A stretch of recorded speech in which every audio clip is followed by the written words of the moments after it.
Yo everyone, welcome to Amps, Pedals and Pickups. Today we're going to be checking out the brand new UAFX Lion Pedal inside of a plugin. Now we all keep seeing these UAFX digital amp pedals released out to the world, and we all knew it was just a matter of time before they'd start bringing out plugins, and today is that day. They brought out the Fender one, they brought out the Vox one, and they've also brought out this Lion one, which I'm very excited to be trying out. Now inside of here you've got 3 different SuperLead style amps. The IRs are predetermined. There's a few that you can flick through. There's a few different mods as well as the noise gates and pretty basic stuff, but everything about this amp simulation is meant to be good. So let's not waste any time and get straight into it.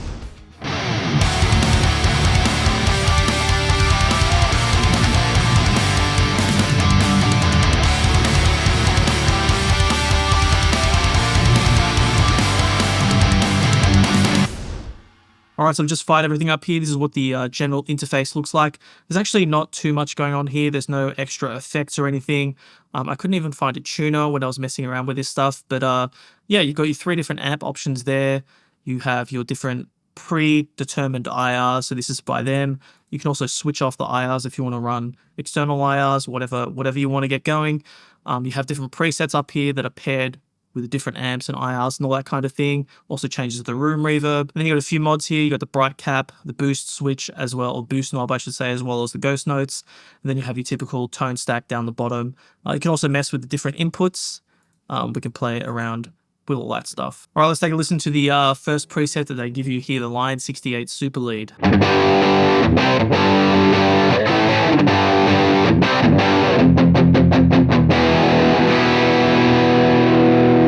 Oh yeah, today I'm playing a Les Paul Cuustom. This is just an E standard, but I do have some Bareknuckle Blackhawks there. So a little bit more of a modern sounding boomer guitar. I don't know, it does the job. Feels really nice to play. All right, let's mess around with some of the settings here. Now, for my more modern taste, a lot of what this plugin does is a little bit dark. So I'm always trying to get some brightness happening, and the biggest brush stroke with brightness, that kind of thing. I'm going to start with the IR, so we'll take a listen to things again. So the on axis is the first one.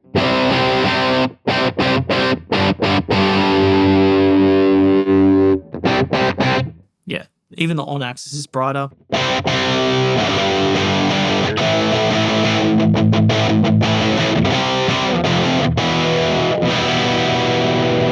Not bad. Let's check the other ones out.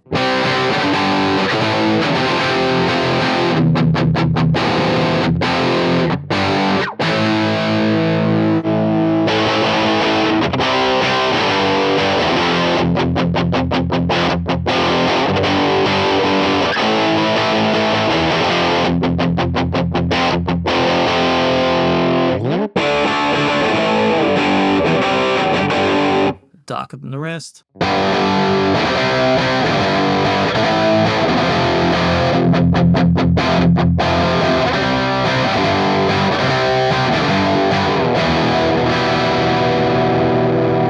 So let's check out the bright cap. So it's been on this whole time. We'll turn it off.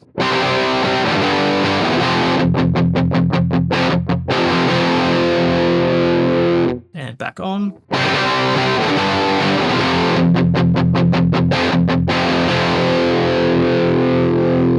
The boost has been on this whole time, so we'll turn that off.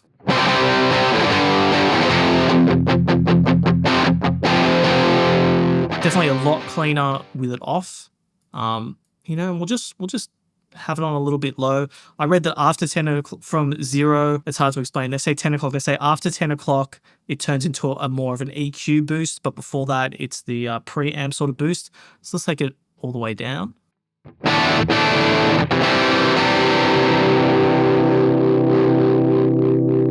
So to about there should be the preamp. And anything north of this is going to be an EQ boost, they're saying.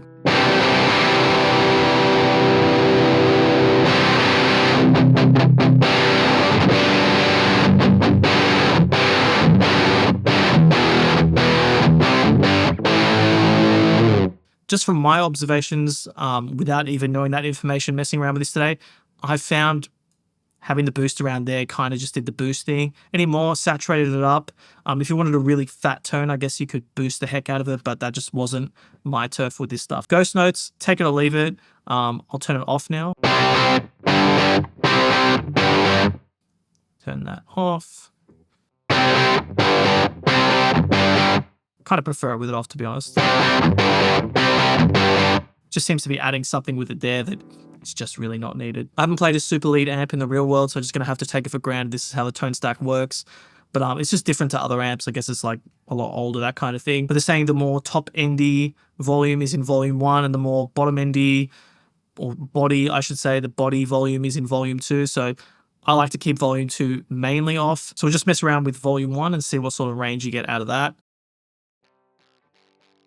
So I guess that's nothing.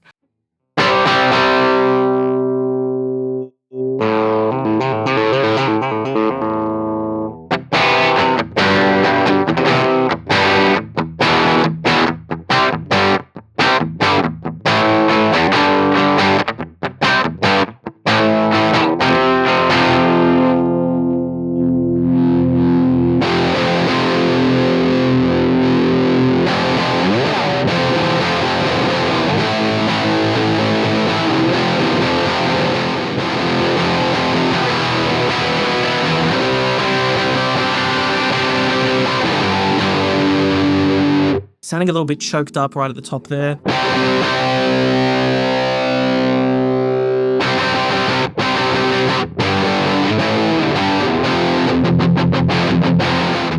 Yeah, somewhere around there is sounding pretty good.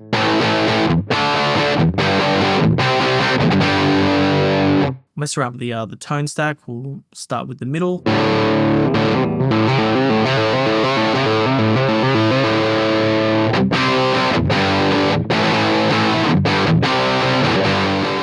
That kind of range has less of an effect than I thought it would. But yeah, we'll just maximize the presence and treble and try to get things going.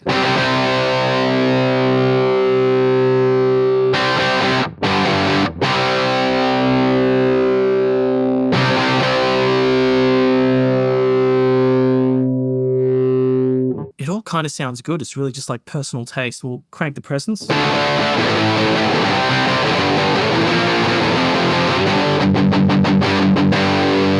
Yeah, it's an interesting tone stack. It feels like if you didn't like the sound of a Marshall, you can't dial it out. These only have like so much lateral movement. But if you do like a Marshall, it's enough to sort of like move things in the right direction. Yeah, it's an interesting amp sim. The feel under the hands is really, really good. I'll talk about that at the end of the video. So let's see. It's the same. Does the same settings carry over? Yeah, it's the same settings carry over. Let's hear what they do on this amp.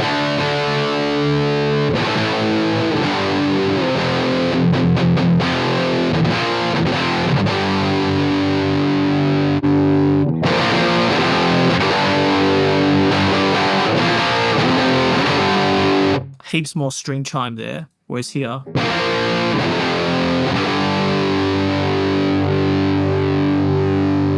the bright cap's not on. Let's turn the boost off.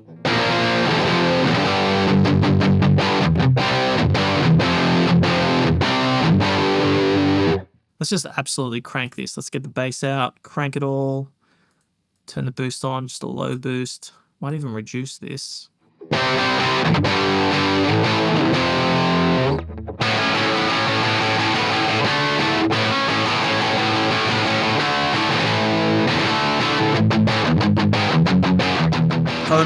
Total punk fest going on here in my head. Okay, we didn't mess around with volume 2 at all, really, so let's just bring that in.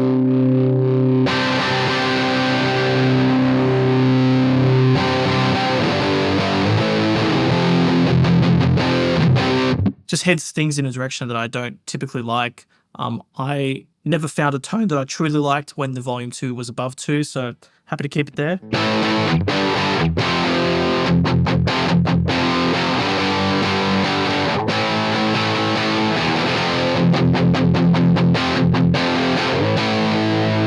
You know what, let's mix things up. We'll change the IR, get some fresh sounds going. All right, so just load on the V30 cab here. Let's get some Tony Hawk action going in E standard.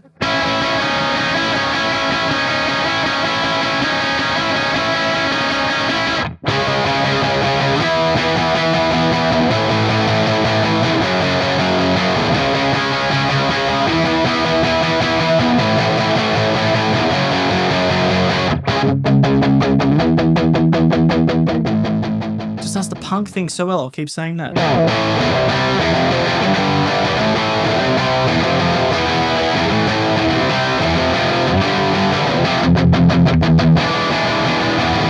Alright, so the room reverb's been on the whole time, but let's really exaggerate it. We'll push it to the max or close enough to. Just having a little bit there is a nice effect, but we'll go strong, strong, strong effect.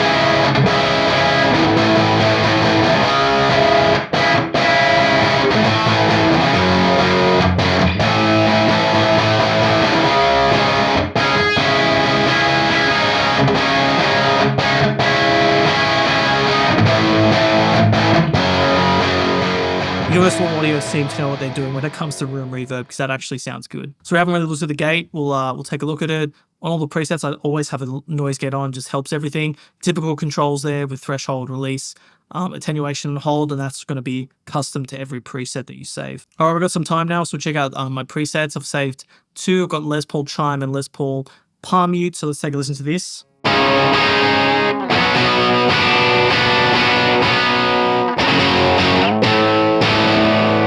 A lot more open, less distorted kind of sound going on there, and we're using this SuperLead. And I think even in some of the promo materials they were saying with Marshalls, if you sound bad and you get a Marshall, prepare to sound bad really, really loud. But yeah, just listening to this.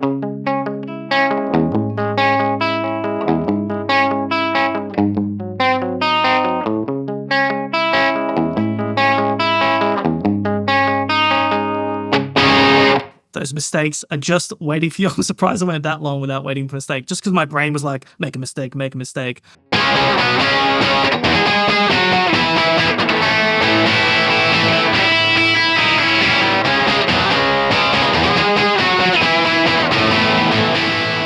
You can hear there in the end, it really makes you work for this stuff and get it to sound good here. It's going to sound better on other amps that can smear that sort of sound. But yeah, let's change it over to the other one, the more palm muty one. So we're going over to the brown amp here. We've got the noise gate engaged. I'm going to turn ghost notes off because I found some more success after I saved that, not having ghost notes on. So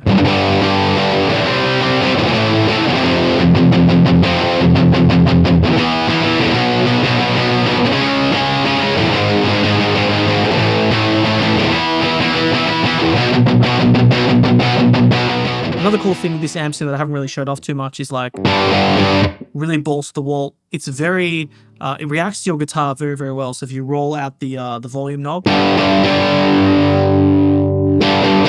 so balls to the wall. You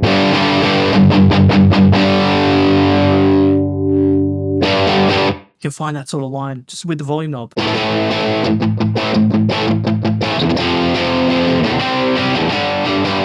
And then all the way up.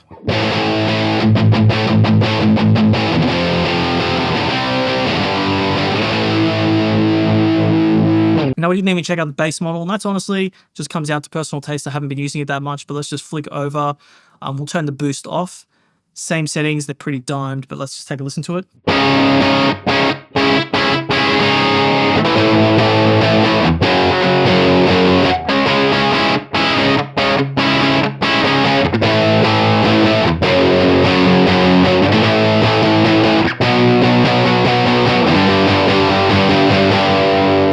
Actually sounds better than the last time I played it. I think there's magic to be found in all this stuff. Like I said, I've only been playing around with it for the last day or so. I might have to do like a 6-month review of this amp sim. So yeah, there we have it. There's a quick look at the UAFX Lion plugin. It's not insanely feature-packed here. It's kind of like the meat and potato stuff, but the heart of the show is these amps. If you dig a Marshall sound, I think these do the Marshall thing really, really well. There's some level of mojo going on in the amp modeling technology. I know marketing people love to use this stuff, but I've used so many amp sims under the sun. I can't pick what it is. It's really, really responsive, but other amp sims are responsive, so I don't know what it is. It's almost like it really takes the guitar signal well. I don't know how to explain it. Like when I use other amp sims, let's say I used this exact same amp on a different amp sim, when I strum things really hard, it's almost like it goes there and sort of stops. This seems to like push back more. I don't know if that's like the best analogy. So I feel this constant like slap back, and it just makes me want to pluck harder, and then I get a better sound out of the amp sim, and then whatever you call that thing in the audio world that's what this amp sim is doing well, and feels really, really good to play if you're into this kind of sound. So yeah, let me know in the comments below what you think about the Lion plugin from Universal Audio. Right now, it's selling for $149 on special. Obviously, you can access the stuff if you have a UAD Spark account. UAD run deals all the time. It's just going to be a matter of time. We know we're going to see this stuff on special. Price aside, we can't deny that the plugin is very, very good at what it does. And if you like the sound, I think you're going to be happy with it. Definitely worth a trial. Let me know if you do check this out. Let me know in the comments below what you think about it. As always, thanks for sticking around to the end of the video. You're a legend, and I'll catch you on the next one.